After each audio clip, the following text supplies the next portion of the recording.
look at the stuff that you and I have talked about for 4 years now. I've talked with you more than anyone, literally, in 4 years, and I thank you for that. It's been a wonderful relationship, and I hope it is another 100 years, our families. I do. But the things that I talked about with you 4 years ago, no one was saying, and I can say that no one was talking about the draining of the COMEX. I was. What's happening? The COMEX and the LBMA are being drained. No one was talking about BRICS. I was. BRICS wasn't a thing. Saudi Arabia wasn't even thinking of it.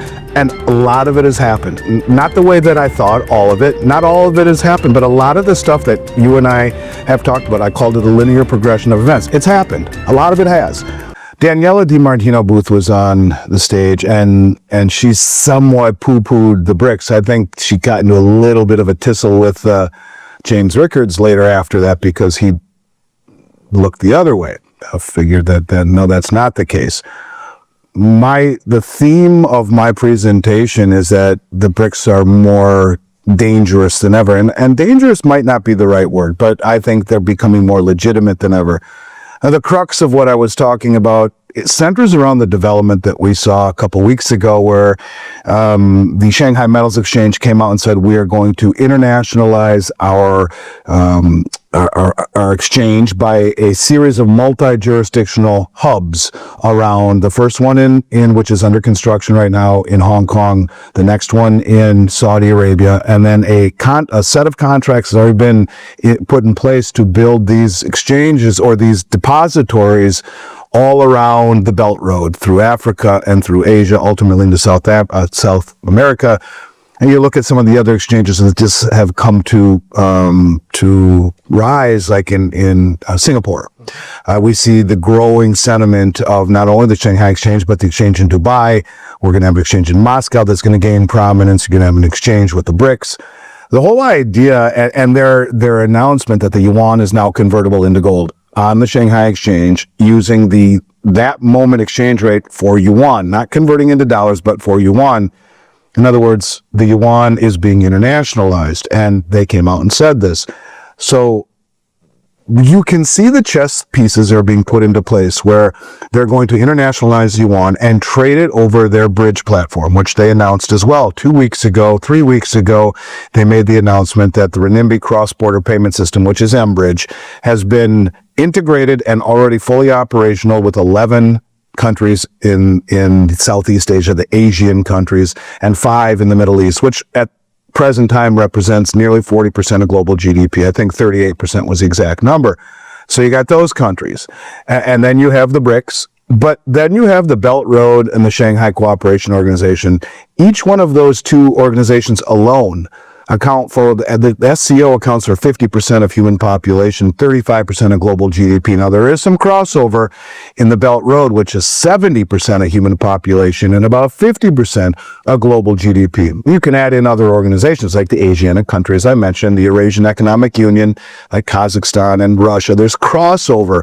But all of these entities are closely aligned with the BRICS. They're not in the BRICS, but all closely aligned. And the whole premise of what I am talking about is that, first and foremost, the mistake the people in the West make is they think in terms of seconds and days.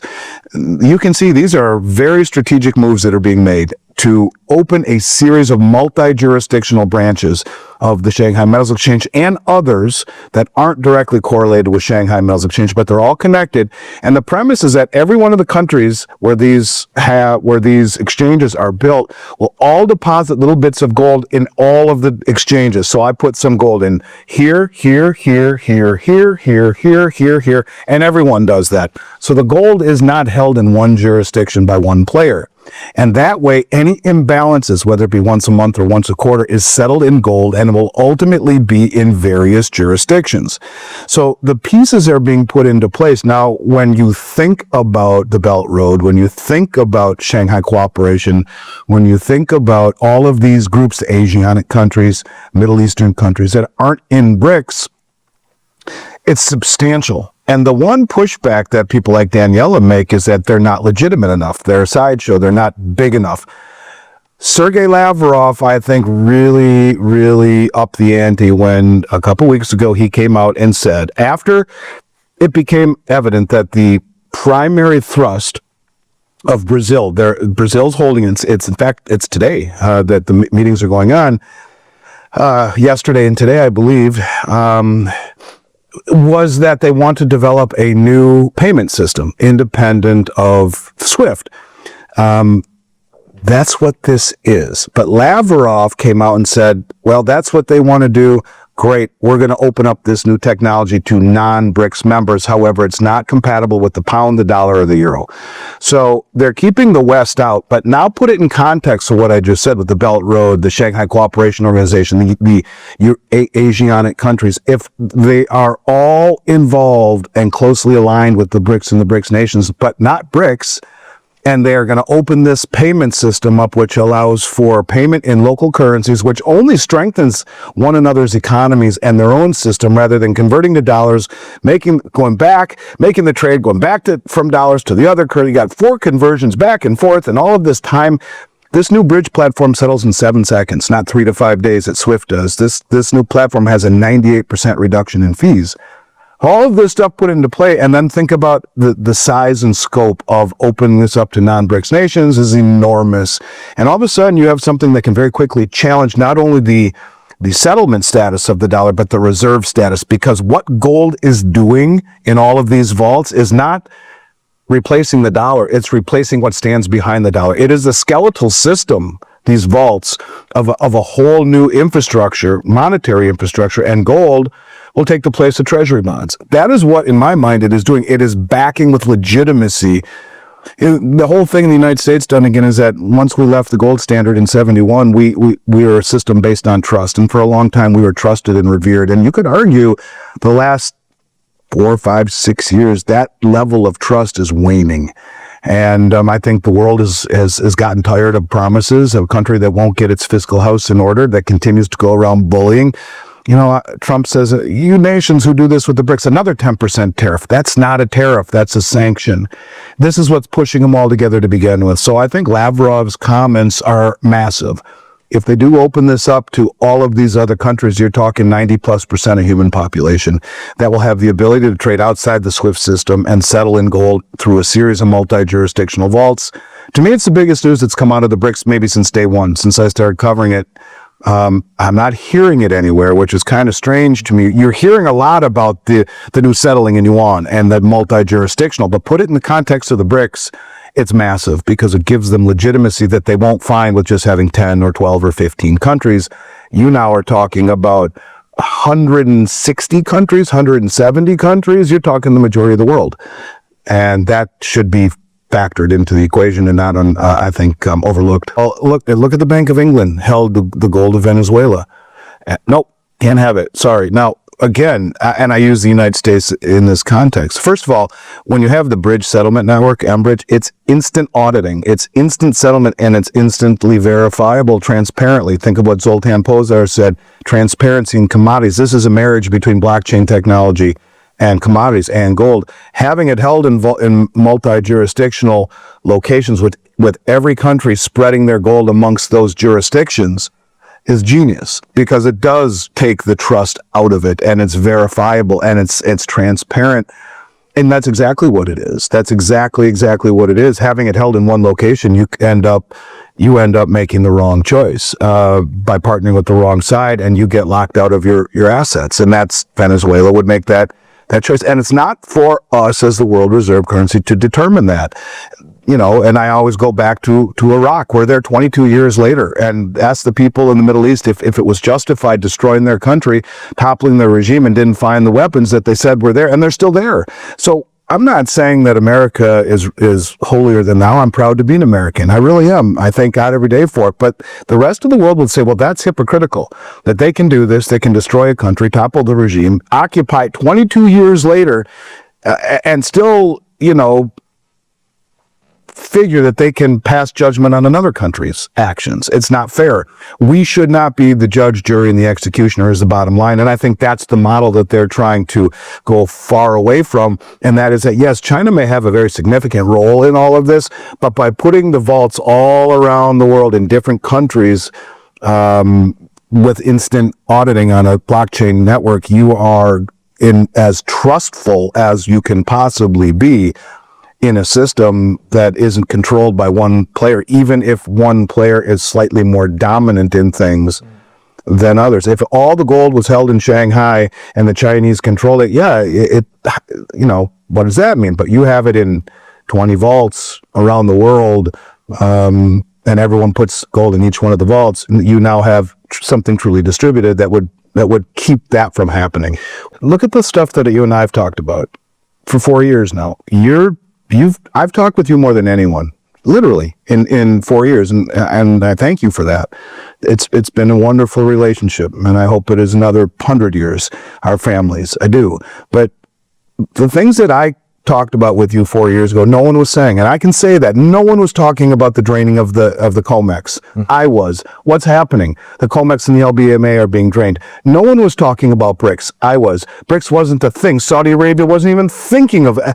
And a lot of it has happened. Not the way that I thought, all of it. Not all of it has happened, but a lot of the stuff that you and I have talked about, I called it a linear progression of events. It's happened. A lot of it has. And that's the way that it is. That's why I talked with you before about misdirection and the art of war. We live in a world where things are very competitive, and world reserve currency, investments, direction of investments, all that stuff is proprietary and private, and there is no reason that anyone worth their salt would tell the world what they're doing.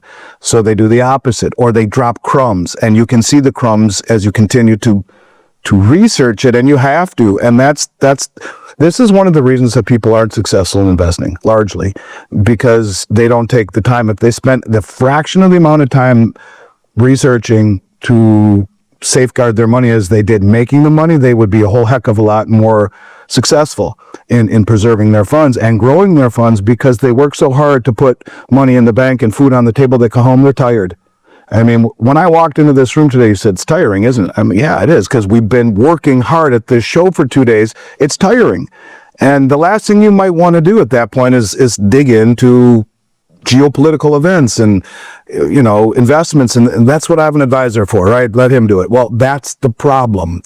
And I think you have to do that nowadays. The world has gotten to a point where, yes, you can find the crumbs, you can see the crumbs, you got to dig to find them, but then you have to put them together and make your own. That's why, I think there's 3 sides to every coin. There's one side, there's the other side, but there's the middle, the rim. So you look at both sides of the coin and then figure out that third side. What does it mean to you? Now, that might be the best analogy, but that's the only analogy I can give you, is that none of this will ever be easy.